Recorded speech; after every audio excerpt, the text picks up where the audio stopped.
Africa থেকে উদ্ভূত mpox বা মাঙ্কিপক্স ওই অঞ্চলের বাইরে একাধিক দেশে ছড়িয়ে পড়েছে এমন বাস্তবতায় জরুরি অবস্থা জারি করেছে বিশ্ব স্বাস্থ্য সংস্থা WHO। মূলত ক্লেড 1 নামে পরিচিত মাঙ্কিপক্সের নতুন স্ট্রেন 2022 সাল থেকেই আফ্রিকান দেশগুলোতে ছড়িয়ে পড়েছে। গুটি বসন্তের একই গোত্রীয় ভাইরাস হলেও মাঙ্কিপক্স সাধারণত অনেক কম ক্ষতিকারক। প্রথমে এটি প্রাণী থেকে মানুষের মধ্যে ছড়িয়ে পড়ে, কিন্তু এখন এটি মানুষ থেকে মানুষের মধ্যেও ছড়িয়ে পড়ছে। এই বছরের শুরুর দিকে ডেমোক্রেটিক রিপাবলিক অফ কঙ্গো জানিয়েছিল গত বছরের জুন মাস পর্যন্ত কয়েক হাজার মানুষ এই ভাইরাসে সংক্রমিত হয়েছিল। ডিআরসি সরকার 2022 সালের ডিসেম্বরে মাঙ্কিপক্সকে মহামারী ঘোষণা করেছিল। এদিকে গত সপ্তাহে Africa centre for disease control and prevention জানিয়েছে এখন অন্তত 13টি আফ্রিকান দেশে মাঙ্কিপক্স শনাক্ত হয়েছে।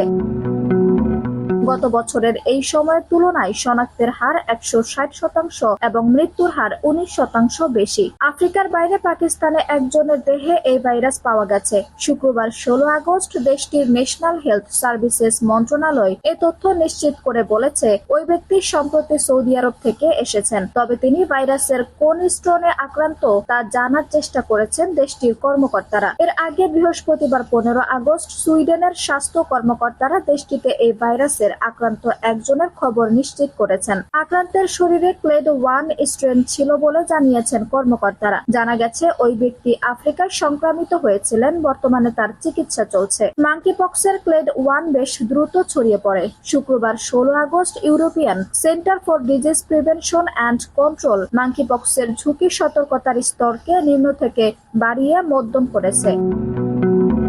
পাশাপাশি যেসব অঞ্চলে এই ভাইরাসের প্রাদুর্ভাব বেশি সেসব অঞ্চল থেকে আসা ভ্রমণকারীদের মধ্যে উচ্চ সচেতনতা বজায় রাখতে বলা হয়েছে। বাংলাদেশেও মাঙ্কিপক্স বা এমপক্স সচেতনতায় বিশেষ উদ্যোগ গ্রহণ করেছে স্বাস্থ্য অধিদপ্তর। মাঙ্কিপক্সের লক্ষণ দেখা দিলে দ্রুত সময়ের মধ্যে নির্ধারিত হটলাইনে যোগাযোগ করতে বলা হয়েছে। স্বাস্থ্য অধিদপ্তর বলছে এই ভাইরাসের কারণ বেদনাদায়ক ফুসকুড়ি, লিম্ফ নোড ফুলে যাওয়া এবং জ্বর হতে পারে। শরীরে এসব লক্ষণ দেখা দিলে অথবা আক্রান্ত ব্যক্তির সংস্পর্শে এলে অথবা সংক্রমিত দেশে ভ্রমণের 21 দিনের মধ্যে এসব লক্ষণ দেখা দিলে 16263 ও 10655 নম্বরে যোগাযোগ করতে বলা হয়েছে।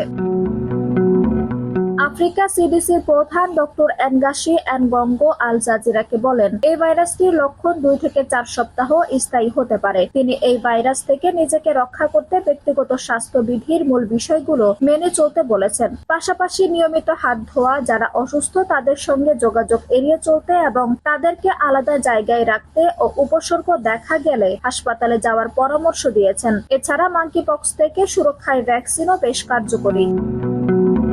আঞ্জুম হক আরবি, টাইম নিউজ ডেস্ক।